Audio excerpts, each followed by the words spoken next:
안녕하세요. 바른미래당 최고위원이자 부산 해운대 갑 국회의원 하태경입니다.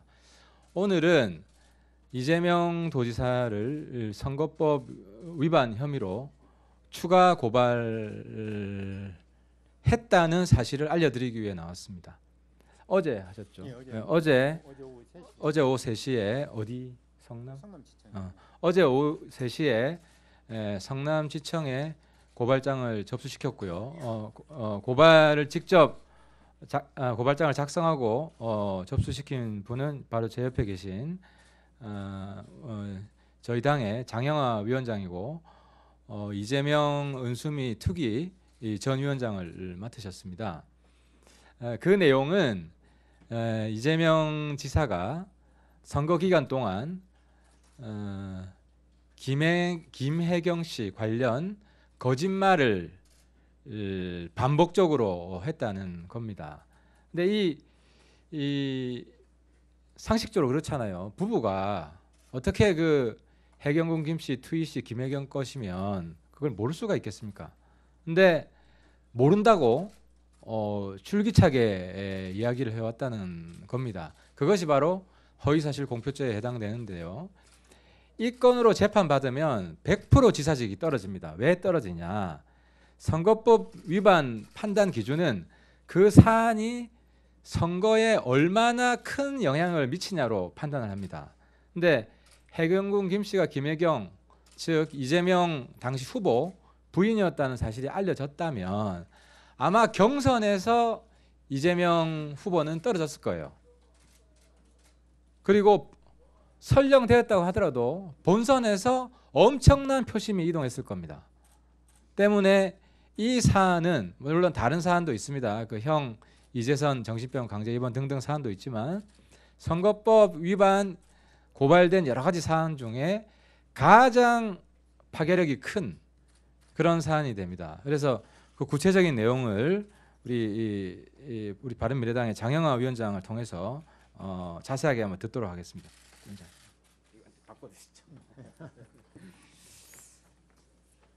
예, 안녕하십니까. 바른미래당의 성남판 적폐인물 이재명 은수미 진상규명위원회 전 위원장 장영하 변호사입니다. 방금 우리 존경하는 하태경 최고위원님께서 말씀하신 대로 제가 어제 오후 3시에 고발장을 접수하고 그 내용을 여기 지금 말씀드리러 이렇게 여기 자리에 왔습니다. 이재명 지사는 상시적으로 막말, 거짓말을 일삼는 이재명 지사는 당장 사퇴하고 수사를 받아야 합니다. 이재명 지사의 부인 김혜경 여사의 도를 넘는 막말 트윗은 엄벌을 받아 마땅하고 부창부수라 하지 않을 수 없습니다. 경찰은 유래를 찾아볼 수 없는 막말 트윗을 한 해경궁 김씨가 이재명 지사의 부인 김혜경이라는 사실을 밝혀냈습니다. 옛말에 부창부수라더니 입만 열면 막말, 거짓말을 일삼고 시장의 공권력을 남용하여 친형 이재선을 정신병원에 강제 입원시키려다 좌절된 이 지사의 부인 김 여사도 남편 못지않게 막말 트윗을 한 사실이 밝혀진 것입니다. 이 지사는 페이스북과 경기도지사 후보 토론회에서 해경궁 김씨와 김 여사의 연관성을 철저히 부인하였습니다. 이것 또한 선거법상 허위사실 공표죄로 엄벌의 대상입니다. 선거법은 배우자가 300만 원 이상의 벌금형이나 징역형 등을 선고받는다 하더라도 금품 등과 관련된 경우에 한하여 당선무효를 규정하고 있을 뿐입니다.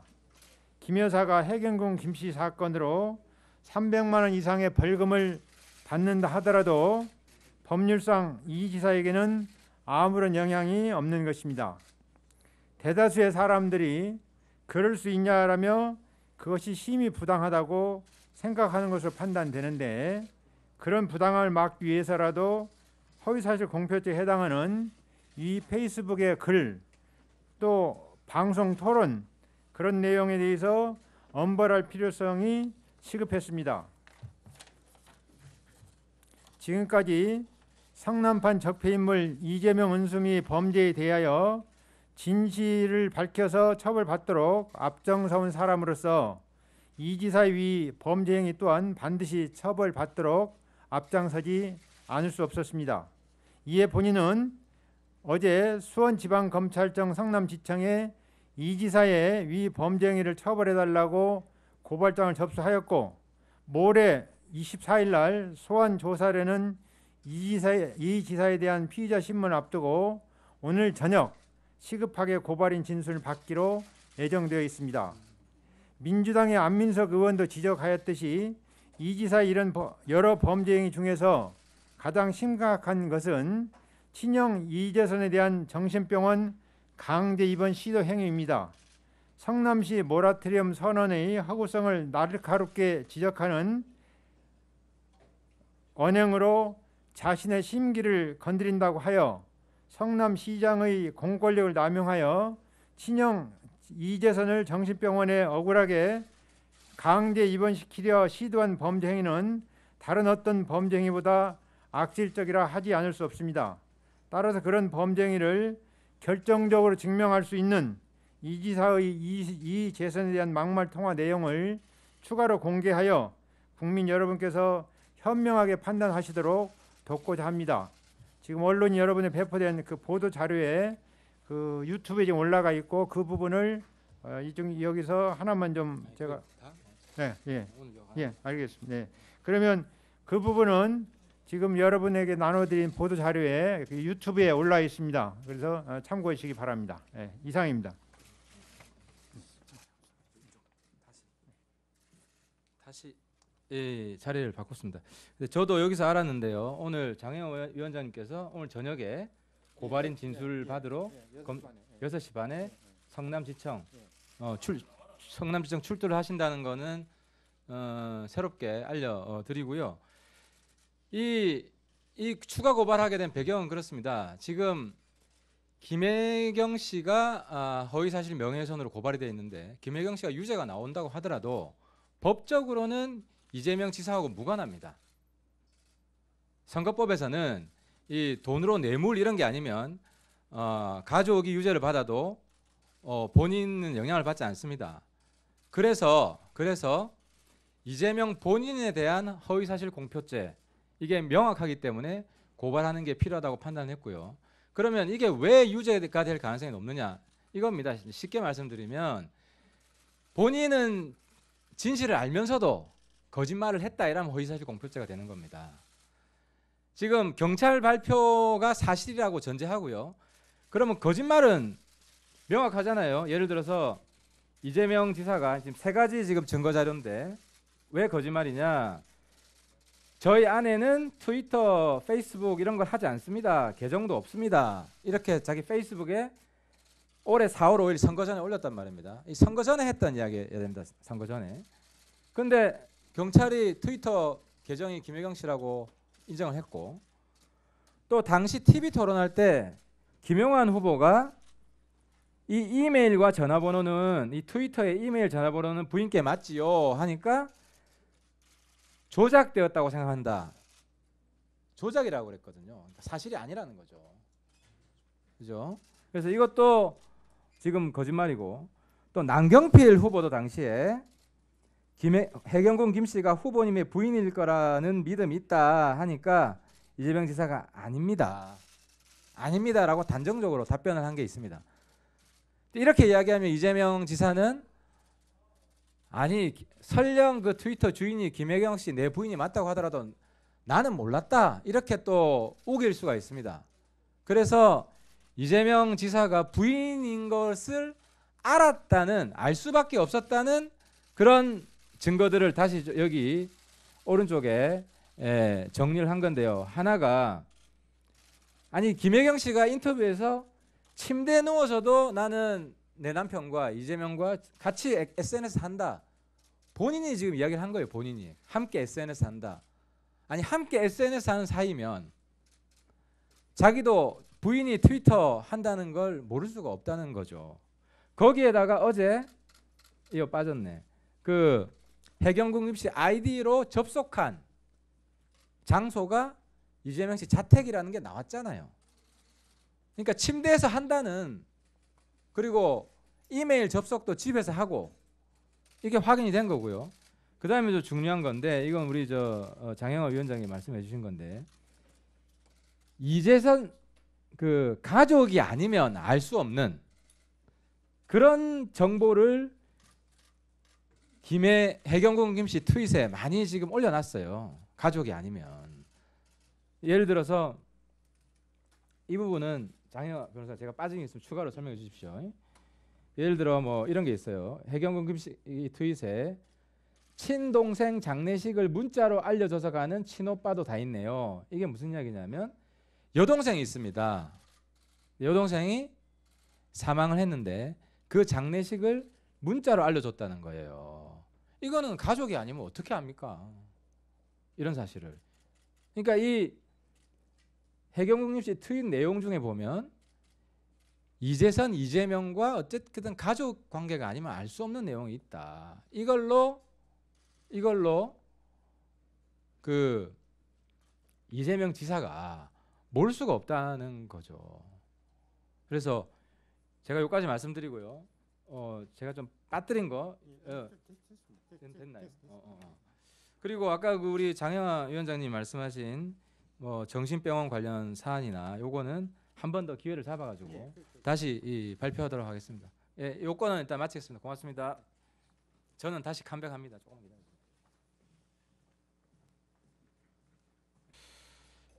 기다려주세요. 하태경입니다. 아침 저희 당 원내대책회의에서 말씀드린 내용인데 좀 빠진 부분도 있고 해가지고 추가로 민노총 고용 세습 에 대해서 추가로 좀 말씀을 드리겠습니다. 제가 어제 민노총 고용 세습, 민노총 소속 중견기업 노조, 현대차 협력사 노조 화이트리스트 명단을 공개했는데요. 오늘 공개할 거는 블랙리스트입니다. 블랙리스트. 그리고 그 100명입니다. 100명. 블랙리스트 100명의 명단을 공개하는 건데요. 이 내용은 뭐냐면 왕당파가 아니면 노조 왕당파가 아닌 노조원에 대해서는 그 사람들이 추천하는 인사는 취직시키지 마라. 이게 핵심 내용입니다. 그럼 어떤 사람이 추천하는 거는 취직시키지 마라 고 했느냐. 그 숫자가 100명이고요.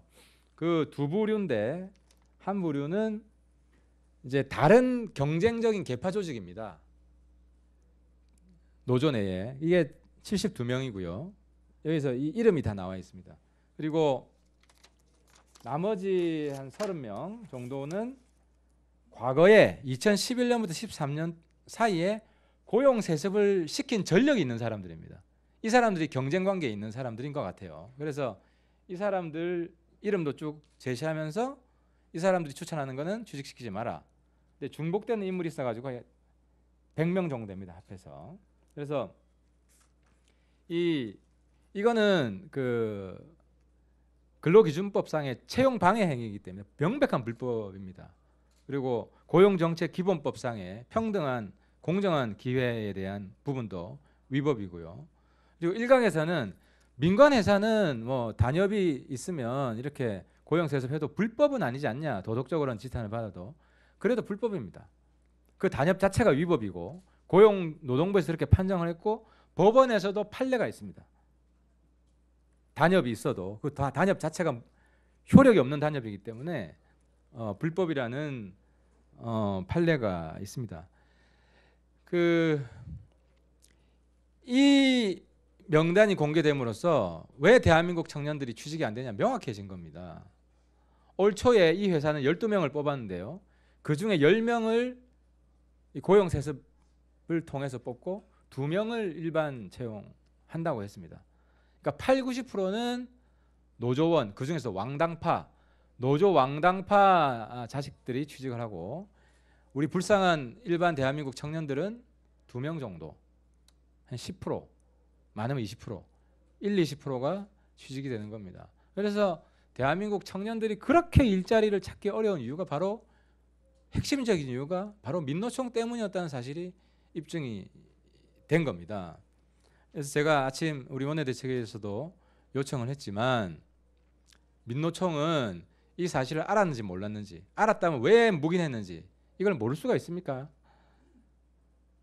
국민 앞에 사죄를 해야 됩니다. 그리고 정부는 민노총 전수조사를 해서 고용세습 뿌리를 뽑아야 되고, 우리 국회도 공공기관 고용세습뿐만 아니라 민노총의 고용세습과 채용비리도 국정조사를 반드시 해야 됩니다.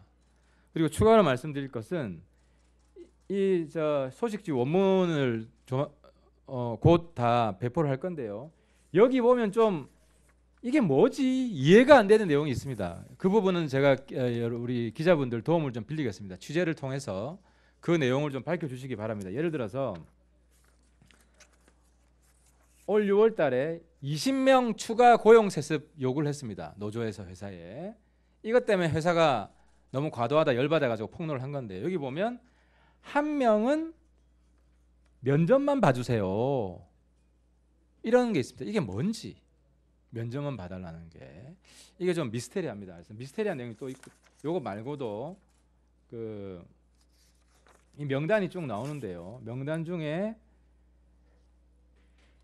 자녀 추천 입사, 뭐 친척 지인 추천 입사 명단뿐만 아니라 그 외 입사 16명 명단이 나옵니다. 근데 이거는 무슨 성격인지, 왜 여기 나오는지 회사 측이 아니면 좀 알기가, 이 문건 자체만 보면 알기가 좀 어렵더라고요. 이것도 미스테리 명단입니다. 그래서 이런 내용들 좀 꼼꼼히 훑어보시고 이것의 정체가 무엇인지 취재를 통해서 밝혀주시기를 우리 언론에 협조 부탁드립니다.